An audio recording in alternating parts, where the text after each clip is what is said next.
कव्वी अपनी बहू से बहुत जलती थी, इसलिए वो हमेशा अपनी बहू से लड़ाई करती रहती थी। माँ जी, मैंने खाना बना दिया है, अब मैं नदी से पानी ले आऊं और सब मिलकर खाना खाते हैं। पहले जैसा ही बनाया होगा खाना, ना कोई स्वाद, बेकार का खाना बनाती हो तुम। नहीं नहीं माँ जी, मैंने आज आलू की भुजिया बनाई है, बहुत ही स्वादिष्ट। गौरी कव्वी की बहू नदी से पानी लेने चली जाती है। मैं भी देखती हूँ सब कैसे तारीफ करते हैं बहू के पंख से बने हुए खाने की। गौरी कव्वी रसोई में जाती है और हंडिया में मुट्ठी भरकर नमक की मिला देती है। अब और भी स्वाद बढ़ गया बहू के खाने का। शाम को सब इकट्ठे हो जाते हैं। आज खाने में क्या बना है? आज तेरी पत्नी ने आलू की भुजिया बनाई है। बहू के पंख में बहुत स्वाद है। मुझे तो बहू के हाथ का बना हुआ खाना बहुत पसंद है। अपनी बहू की तारीफ सुनकर गौरी कव्वी जल जाती है। ले पति जी, खाना खाइए। जग्गू की पत्नी सबको खाना डालकर परोसती है। छी छी, ये कोई खाना है? ऐसे लग रहा है जैसे नमक की मुट्ठी मुंह में डाल ली हो। ये तो बहुत बेस्वाद खाना है। इससे अच्छा है कि मैं सूखा दाना ही खा लूं। कालू उठकर चला जाता है और गौरी हंसने लग जाती है।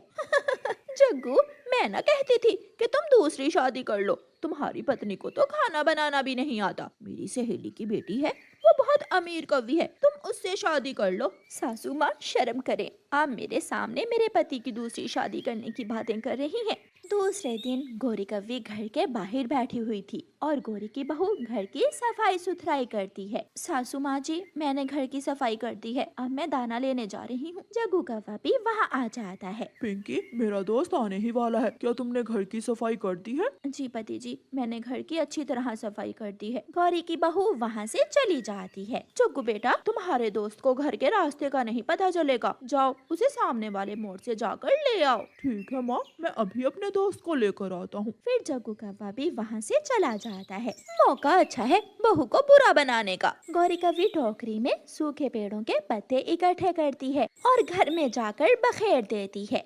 हो गई सफाई। गौरी कव्वी आराम से घोंसले में बैठ जाती है। थोड़ी देर बाद जग्गू अपने दोस्त के साथ आ जाता है और जग्गू की पत्नी भी घर आ जाती है। जग्गू घर में इतनी गंदगी देखकर गुस्से में आ जाता है। ये क्या किया तुमने पिंकी? तुमने सफाई करने की बजाय और भी गंद डाल दिया। लेकिन मैंने तो घर की अच्छी तरह सफाई की थी, फिर ये सब कैसे हो सकता है? जादू से किसी ने जादू कर दिया है। बातें बहुत करती हो तुम बड़ी बड़ी। जाकर रसोई में चाय बना।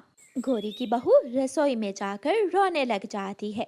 अगर अगर सासू माँ मुझे इतना ही नापसंद करती है तो मैं भी अब इस घर में नहीं रहूंगी। दूसरे दिन गौरी की बहू अपना सामान बांधती है और जाने की तैयारी करती है। कहाँ जा रही हो बहू? सासू माँ, आप खुश रहें और कर लें अपने बेटे जग्गू की दूसरी शादी। मैं जा रही हूँ। गौरी की बहू अपना सामान उठाकर चली जाती और अपने पुराने घोंसले में जाकर अपना सामान रखती है और वहाँ बैठकर रोने लग जाती है। ऐसे ही 5 दिन गुजर जाते हैं और एक दिन गौरी कव्वी को तेज बुखार हो जाता है। कालू बाहर से आता है। गौरी, खाना कहाँ है? कालू, मुझे बहुत तेज बुखार है, मैं कैसे खाना बना सकती हूँ? तुमने मेरी सोने जैसी बहू को लड़ लड़ कर घर से निकाल दिया, अब पता चला? पिताजी, आप जाइए और चिड़िया आंटी को बुला लाएं कि वो खाना बना दे। कालू कौवा चिड़िया के घर जाता है, लेकिन चिड़िया के घर के बाहर तो ताला लगा हुआ था। यहाँ तो कोई भी नहीं है। फिर कालू कौवा हरियाली तोती के पास जाता है। हरियाली, गौरी को बुखार हो गया है, हमारे घर का खाना तो बना दें आज। कालू भैया, जाकर अपनी बहू से बनवाओ, जिसे बेइज्जत करके तुम्हारी पत्नी ने घर से निकाल रखा है। कालू कौवा चुपचाप वहाँ से चला जाता है और फिर लूसी कबूतरी के पास जाता है। नाना, अपनी पत्नी से जाकर कहो कि अगर ऐसे ही बहू को बेइज्जत करोगी तो मुश्किल समय में कोई भी उसके काम नहीं आएगा।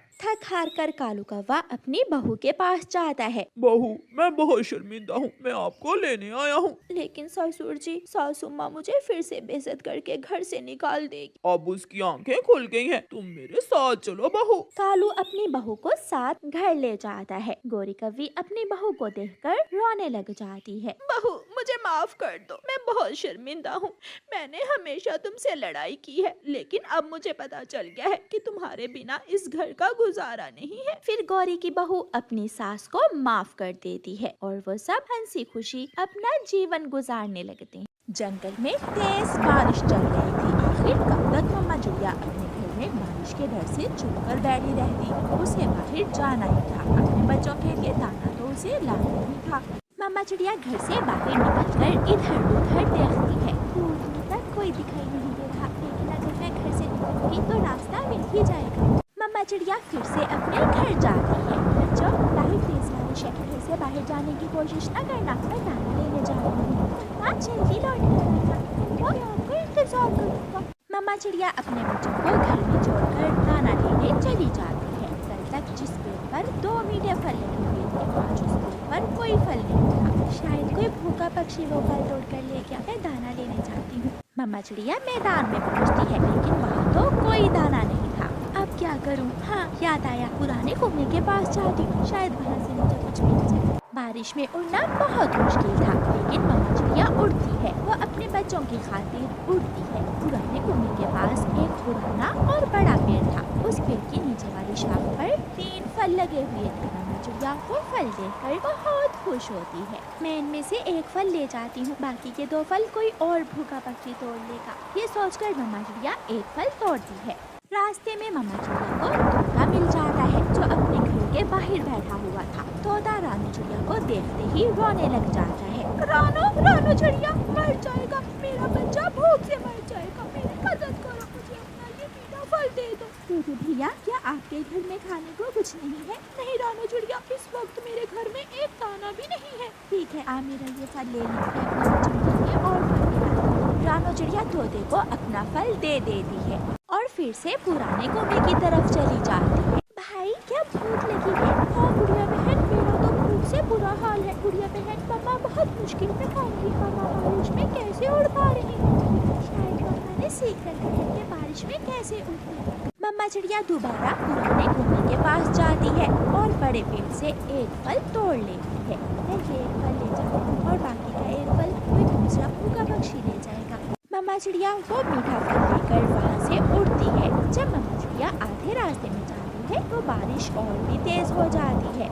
मम्मा चिड़िया एक पेड़ की डाल पर बैठ जाती है। बच्चे भूखे होंगे, ये बारिश ना जाने कब रुकेगी। मम्मा चिड़िया को वहाँ बैठे हुए अभी कुछ ही देर हुई थी कि वहाँ एक कौवी आ जाती है। चिड़िया, मैं बहुत दूर से आई हूँ, बारिश में उड़ते उड़ते थक गई हूँ, लेकिन अभी तक कोई एक दाना भी नहीं मिला बच्चों के लिए। कौवी, यहाँ से सीधी जाओ, पुराने कुएं के पास बड़े पेड़ पर एक फल लगा हुआ है, आप जाकर वो फल तोड़ लो। क्या अभी ये फल वहाँ से ही लाई हो? हाँ, मैं अपना ये फल उसी पेड़ से लाई हूँ। चिड़िया, कृपया करो, मुझे जाने में देर हो जाएगी, आप अपना ये फल मुझे दे दो और आप उस पेड़ से फल तोड़ लें। चिड़िया थोड़ी देर सोचती है, लेकिन मेरे बच्चे भी भूखे हैं, वो मेरा इंतजार कर रहे होंगे। अगर आपको मेरी बात अच्छी नहीं लगी तो कोई बात नहीं, मैं चली जाती हूँ। जब गोली कभी जाने लगती है तो चिड़िया उसे रोक लेती है। ठीक है, ये ले, आप ये फल रख लें, मैं चली जाती हूँ। रानू चिड़िया अपना दूसरा फल भी गोली को देकर वापिस पेड़ से फल लेने चली जाती है। रानू चिड़िया पेड़ से तीसरा और आखिरी फल तोड़ने ही वाली थी कि वहाँ बूढ़ी फाख्ता आ जाती है।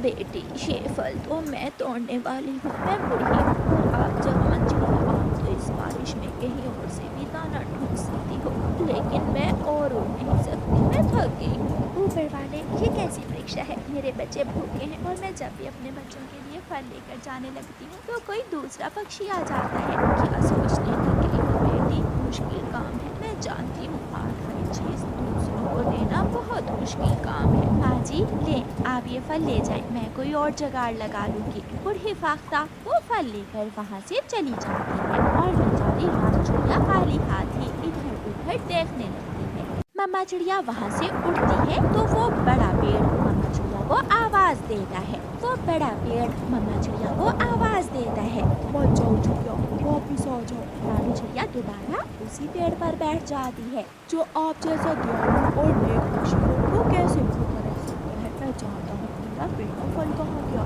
दूसरा कहाँ गया और फिर तीसरा कैसे? वो बूढ़ी माँ चिड़िया के पेड़ भैया वो सब मुश्किल में थे। अपनी दूसरी तरफ देखो, मेरी बड़ी शाख पर। चिड़िया जब पेड़ की दूसरी शाख पर देखती है तो उस पर 3 फल और लगे हुए थे। चिड़िया, आप जितनी मेरा फल ले लो, आपको अपना फल दूंगा। मेरे दोस्त, आपका बहुत बहुत शुक्रिया। अब मुझे दूसरों की मदद करना और भी आसान हो जाएगा। और फिर रानू चिड़िया बारिश में उड़ती हुई एक मीठा फल लेकर अपने बच्चों के पास घर में आ जाती है और अपने बच्चों को रास्ते की सारी बात बताती है। बच्चों, आप भी हमेशा ऐसे ही दूसरों की मदद करते रहना। मुमकिन है कि कभी